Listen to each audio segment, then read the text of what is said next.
कुर्रे अर्ज तेजी से गर्म हो रहा है।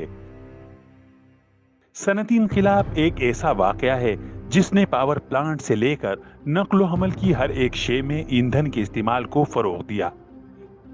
इस तब्दीली के सबब जमीन 1 डिग्री सेल्सियस यानी तकरीबन 2 डिग्री फ़ारेनहाइट के हिसाब से गर्म हो रही है। हम पहले ही साइंसदानों की पेशगोई के असरात देख रहे हैं, जिसमें शदीद गर्मी की लहरें, समंदरी बर्फ का पिघलाव, ग्लेशियर्स की तबाही, सतह समंदर में इजाफा और मौसमी तगय्युरात शामिल हैं। ये तमाम तब्दीलियां इस वक्त उभर रही हैं जब इंसान माहौल में कार्बन डाइऑक्साइड और मीथेन गैस के इखराज में इजाफा कर रहा है। नई तहकीक के मुताबिक ऑर्गेनिक वेस्टेज यानी नामियाती कूड़े करकट के ढेरों के गलने सड़ने की वजह से बड़े पैमाने पर मीथेन गैस का इखराज हो रहा है। ये वो गैस है जो जमीनी दर्जा हरारत में इजाफे में बुनियादी किरदार अदा करती है। ग्रीन हाउस गैसों में मीथेन का हिस्सा सिर्फ 11% है और इखराज के बाद ये तकरीबन 12 साल तक हवा में रहती है। ये गैस हवा में कार्बन डाइऑक्साइड की निस्बत 80 गुना ज्यादा गर्मी या हिद्दत को कैद करने की सलाहियत रखती है। ये बात बज़ाहिर मामूली लग सकती है, मगर 2023 रिकॉर्ड पर गर्म तरीन साल था। यही नहीं बल्कि 175 साला मौसमियाती तारीख में गर्म तरीन साल पिछली दहाई के शुमार किए गए हैं।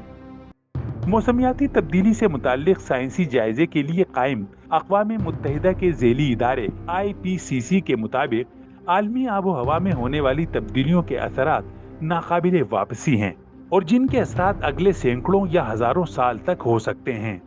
साइंसदानों के मुताबिक आलमी दर्जा हरारत कई दहाइयों तक बढ़ता रहेगा, जिसकी बुनियादी वजह इंसानी सरगर्मियों से पैदा होने वाली ग्रीन हाउस गैसेस हैं। गर्मी पैदा करने वाली गैसेस के इखराज से आबो हवा 1850 के मुकाबले में तकरीबन 2 डिग्री फ़ारेनहाइट यानी 1.1 डिग्री सेल्सियस तक गर्म हो चुकी है और अगली चंद दहाइयों में आलमी सतह पर औसत दर्जा हरारत 1.5 डिग्री सेंटीग्रेड या इससे ज्यादा होने की तवक्को है। इसके नतीजे में होने वाली तब्दीलियां जमीन के तमाम खित्तों को मुतासिर करेंगी। खुश्क साली, जंगलों में आतिशज़दगी और बारिशों में शिद्दत जैसी तब्दीलियां साइंसदानों के लगाए गए अंदाजे से ज्यादा तेजी से हो रही हैं। गर्म दर्जे हरारत का असर जमीन के कुतबी खित्तों और पहाड़ी ग्लेशियर्स पर पड़ रहा है। आर्किटेक्ट बाकी सैयारे के मुकाबले में 4 गुना तेजी से गर्म हो रहा है। कुर्रे अर्ज के गर्म होने से बारिशों में शिद्दत और हवा में नमी का तनासुब भी बढ़ रहा है।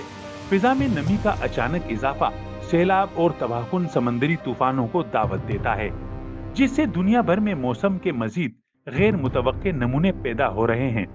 इस बड़ी तबाही से बचने का रास्ता आलमी दर्जा हरारत में कमी और ग्रीन हाउस गैसेस के अखराज को महदूद करना है, जो नजरियाती तौर पर आसान मगर अमली तौर पर एक मुश्किल इक़दाम है। मगर इसके बगैर कुर्रे अर्ज की बका भी मुमकिन नहीं। फितरत की बहाली से गर्मी को महदूद करने में भी मदद मिल सकती है। बिजली पैदा करने या बिजली की सनती मैन्युफैक्चरिंग के लिए इस्तेमाल होने वाले तेल और गैस को खालिस सिफर इखराज टेक्नोलॉजी जैसे हवा और शमसी तवानाई से तब्दील करने की जरूरत होगी।